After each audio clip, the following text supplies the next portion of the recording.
Good afternoon. My names are Stella Wajuru Joroge. Beside me, my husband, Lawrence Masharia Joroge, and my very good sister, Lizzie. I first want to just thank everybody for taking their time today to come and mourn with us. We as the family do not take this for granted, and I will try to get through this. So the other day I came across a letter I had written to my mom when I was in university in the US. It was the typical, please send me money. So unlike our other family members, we used to be given money.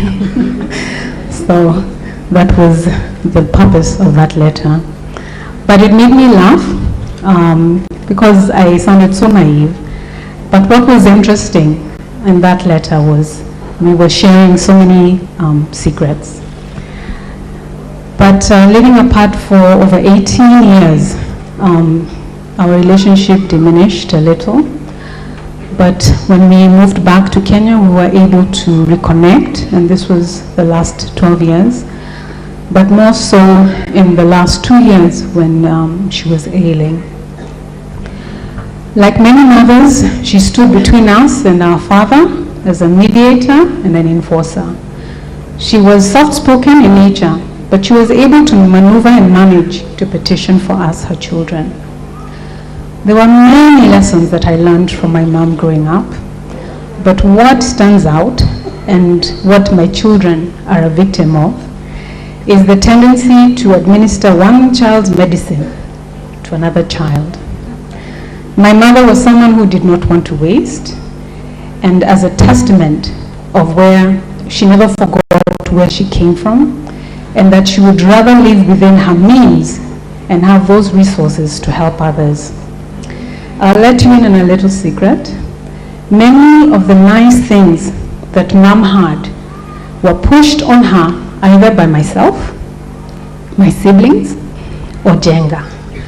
And Jenga told us a story of how they got tired of riding in the little Harrier, and they wanted to upgrade themselves, but in a very soft manner. They approached Mom, and she acquired a Land Cruiser so that they can be visiting all the many churches and communities that, and all the work that they were doing. So my mom was simple, and she was very, very frugal. So we know my mom as a true epitome of hard work, determination, and innovation. However, for me, what stands out was that she was a symbol of reinvention. She constantly talked to me on how she had picked up her life and reestablished herself in her later years, and this is when she was in her late 40s. In fact, that was the carrot stick that she used to convince me to relocate back to Kenya. Because at that time we were feeling that we were too old to change jobs, too old to do this. But she told me no, 40 is the new 20. So she convinced us to relocate, and we joined her business.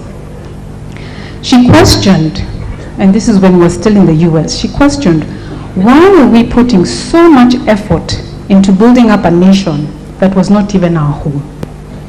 She made me understand that working was not only about providing for my family, but it was also about contributing to the lives of others, and that we should think hard about whose lives we were really impacting. I know many are surprised and even shocked at the passing of Mom. I'll take this time to just give a brief or mention a few things about her journey. Because the last 2 years I worked very closely with her. And also because there are some lessons that she wanted us to learn from her experience in her typical manner as an encouragement to many other people, especially those who are navigating the medical space. So many don't know that for over 5 years she was not feeling well. And for the last 3 years, her illness started to escalate. Many of the events, shows, meetings, speaking engagements, church services, school meetings, those that she attended, and many of you know because you attended them together with her. She was participating in her very weakened state. God is the one who provided her with the strength and the ability to give her all at those events. But in the background, I tell you, she was very wary. She visited many doctors during this time of sickness, and nothing was diagnosed to explain why she was feeling unwell, why she was ailing. She spared no expenses, as you've already had, and we traveled to India, we traveled to the US, looking for different specialists, desperately trying to find out what was ailing her. And a conversation we had was, not knowing was worse than knowing. But little did we know. So when it was finally diagnosed that she had cancer, of course her first reaction was she was very angry because she had put all this effort into trying to figure out what was wrong with her. We could not understand how the specialists could have missed a disease that is so big, so devastating, and so evil.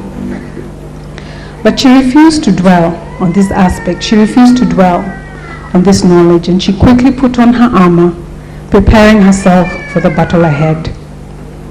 She fought hard through the whole of 2023. We truly believed that she would recover. So the lessons she wanted us to take heed of: number 1, take full control of your health care. Believe what your body is telling you and never give up on finding out why. Secondly, do not be afraid to challenge the medical field. Let us not forget they too are practicing their craft and they do not have all the answers. So do not allow them to settle if you are still not feeling well. But most importantly, she wants you to know to put your trust in God. He is the miracle worker, the true healer, and the determinator of your life. Right now, we may feel that cancer has won.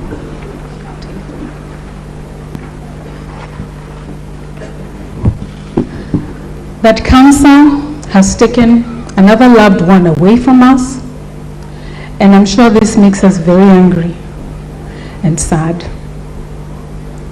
But family, friends, dear ones, let me tell you that cancer did not win. Amen. But our God has taken Mom home. Amen. As her reward. Amen. And this we can testify from Isaiah 57, 1-2.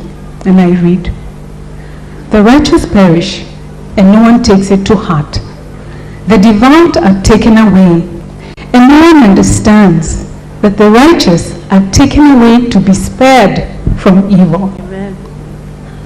Those who walk uprightly enter into peace.